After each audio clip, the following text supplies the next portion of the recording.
কাউকে যদি কালো জাদু করা হয়, ব্ল্যাক ম্যাজিক করা হয়, তাহলে আমরা বুঝতে পারবো কিভাবে? এবং এই কালো জাদু থেকে বাঁচার উপায় কি? কোনো আলেমের কাছে যেতে হবে নাকি নিজের জামল করলেই চলবে? ভাইরা আমার, কাকে কালো জাদু করা হয়েছে, কাকে করা হয় নাই, এটা বোঝাটা খুবই সিম্পল এবং খুবই সহজ একটা ব্যাপার। বিশেষ করে কিছু আলামত আছে যে আলামতগুলো খুব সহজেই দেখে বোঝা যায় এই লোকটা ব্ল্যাক ম্যাজিকের রোগী বা জাদুর রোগী।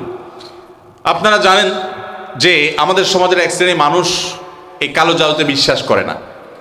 যদি কেউ কোরআনের জীবন্ত মুজিজা আর অলৌকিকত্ব দেখতে চায়, তাহলে সে কালো জাদুগ্রস্ত রোগীর মধ্যে কোরআনের আয়াত দিয়ে যে ট্রিটমেন্ট করা হয়, এটা দেখে সে আল্লাহর কুদরত দেখতে পাবে, কোরআনের মিরাকল দেখতে পারে।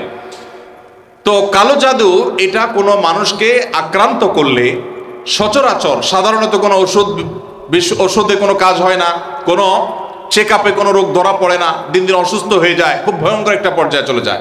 একটি বর্ণনা আছে কালো জাদু এটা মানুষকে কবর পর্যন্ত আর ওঁটকে পাতিল পর্যন্ত নিয়ে যায়, তার মানে শেষ করে ফেলে দেয়, নানা রকমের ক্ষতিগ্রস্ত মানুষকে করে।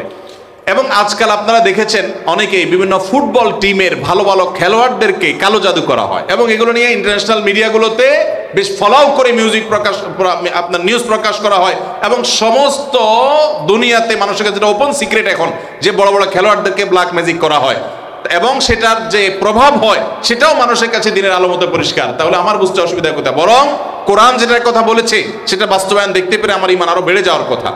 কিছু মানুষ আছে যে কোনো রোগ ধরা পড়ে না কিন্তু অসুস্থ হয়ে যাচ্ছেন, অস্বাভাবিক পর্যায়ে হয়ে যাচ্ছেন, এরকম বিষয়গুলো কালো জাদুর আক্রান্ত হওয়ার আশঙ্কা অনেক বেশি। ঠিক একইভাবে অনেকের অতিরিক্ত হাই আসে, অতিরিক্ত সীমাতিরিক্ত হাই আসে। হাই তোলাটা কিছু একটা লিমিটেশন আছে যে এই পর্যন্ত হাই তোলা এটা স্বাভাবিক, কিন্তু যখন অস্বাভাবিক পর্যায়ে পর্যন্ত চলে যাবে তখন সেটা কোনো কোনো ক্ষেত্রে ব্ল্যাক ম্যাজিকের রোগী হওয়ার আলামত থাকে। দিন দিন শুকায় যাওয়া, নানা রকমের পরিস্থিতি আছে। সবচেয়ে বড় পরীক্ষা করার উপায় হলো সূরা বাকারা সহ বিভিন্ন রুকিয়ার অ্যাপস চালু করে দিলে, ভিডিও চালু করে দিলে, তেলাওয়াত চালু করে দিলে যদি এটা শোনার পরে অস্থির হয়, পেরেশান হয়, তাহলে এই লোকটার মধ্যে কালো জাদুর আশঙ্কা অনেক জোরালো, যে সে সহ্য করতে পারে না তেলাওয়াত। একজন সাদা মানুষ, মুসলমান সহ্য করে, কিন্তু সে তেলাওয়াত বন্ধ করতে পারে, আজান সহ্য করতে পারে না।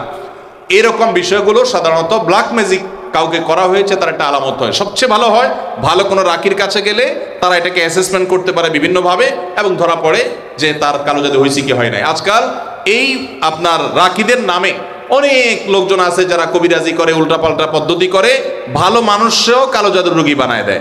অনেকে আছে নাম, বাপের নাম বললে বলে দেয় যে জাদু করছে কি করছে না, এগুলো সবই বোগাস এবং এগুলো কোনো সঠিক পদ্ধতি না। আমার পরিচিত একজন বলল যে আমার এক দাদা বহু আগে মারা গেছেন, তো এরকম এক কবিরাজের কাছে যায়, বললাম আমার দাদার নামে এটা, তার বাপের নামে এটা, দেখেন তো তার কোনো জাদু টাদু আছে কিনা। বলে হায় হায় রে, শেষ করে ফেলছে, তো আর বেশি দিন বাঁচবে না, অথচ উনি মরে শেষ। তো এরকম বন্ডামি ভাওতাবাজিও আছে। এই জন্য যারা কোরআন হাদিসের আলোকে রুকিয়া করে, ঝাড়ফুঁক করে, এরকম মানুষদের শরণাপন্ন হবেন। এই সমস্ত প্রশ্ন উত্তর দেওয়ার কারণে আমার কাছে সব ঝাড়ফুঁক নিতে আসে।